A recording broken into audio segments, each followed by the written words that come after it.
Have you found it true though to be, because this has been my experience, so I'm curious if it's similar on your end, is the more awake and aware I become and the better I get at trusting the intuitive knowing, it's like the less time I spend in habitual patterning.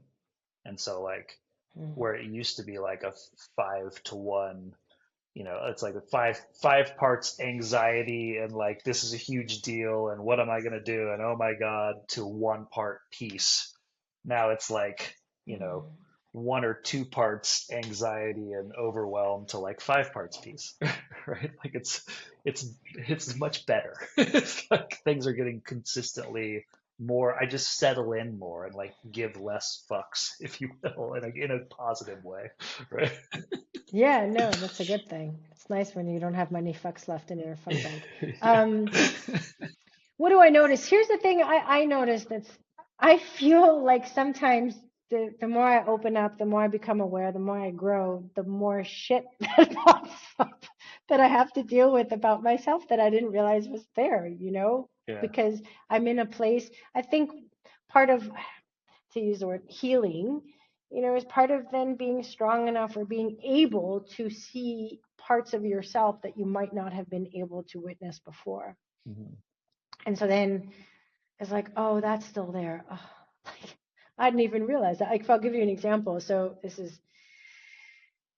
I was in the kitchen the other day and I was going to eat an avocado.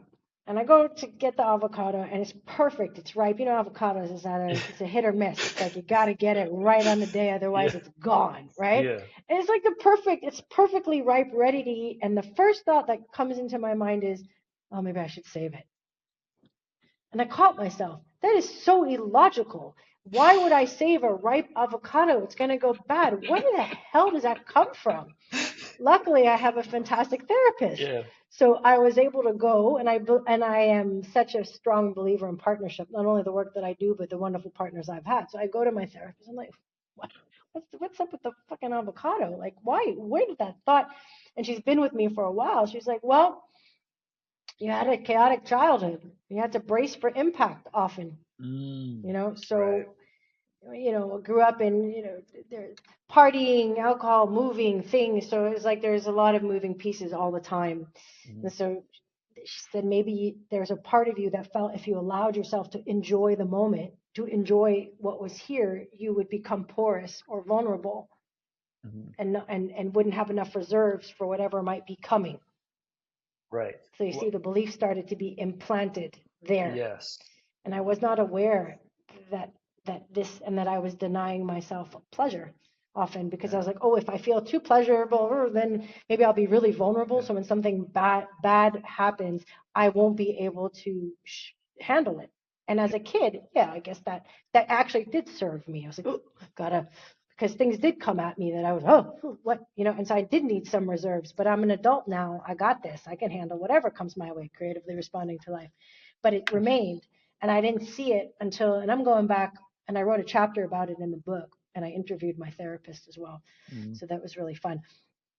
But I went back because this is also about, creatively directing your life, is becoming aware of the narratives and the beliefs that are operating in the background and then choosing an upgrade Yes. that serves you more, right? So it's Reprogramming the like, okay, how computer. do I start to exactly. Yeah.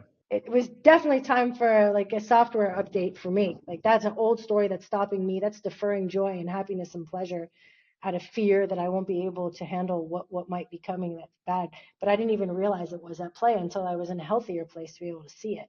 Yeah.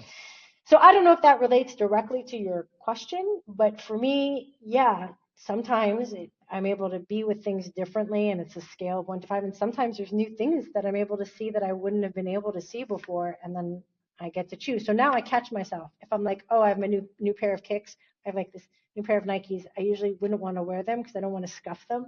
That's Yeah. another. There are all these like really silly examples. I want to keep them pristine and white. Like I don't want to allow myself the pleasure. It's like what? I'll catch myself like, where are your sneakers, girl? Wear them now. Do the thing now. So it's like a retraining. So every moment I catch myself deferring, I'm like, nope, Yeah. pleasure now, baby, Yeah. pleasure now. And and it's a practice, and life is a practice. So it's not like a destination, it's just a reminder, and I'll open more and more and more to it and trust that I got it. I got myself. Bad Mm. shit will come down the pipe, bad shit, challenges, right? Yeah. But I know I can handle whatever comes my way. So can everyone, especially when you have partnership and support and awareness, and you can allow yourself to feel joy.